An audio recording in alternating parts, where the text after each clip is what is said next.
Let's look at what happens during a single beat of the heart and how these events are depicted on an ECG. In a normal heart, each beat begins in the right atrium with an action potential signal from the sinoatrial or SA node, the heart's natural pacemaker.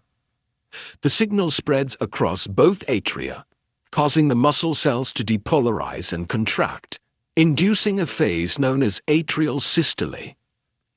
On the ECG, this atrial depolarization is represented by the P wave.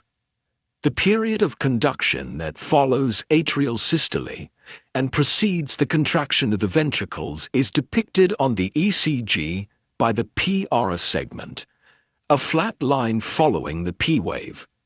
When the signal leaves the atria, it enters the ventricles via the atrioventricular or AV node, located in the interatrial septum. It enters the bundle of His and spreads through the bundle branches and the large diameter Purkinje fibers along the ventricle walls. As the signal spreads through the ventricles, the contractile fibers depolarize and contract very rapidly, inducing ventricular systole. The ECG's QRS complex represents this rapid ventricular depolarization.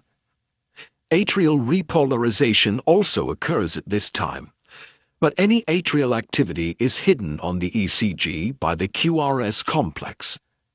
Finally, as the signal passes out of the ventricles, the ventricular walls start to relax and recover, a state described as ventricular diastole.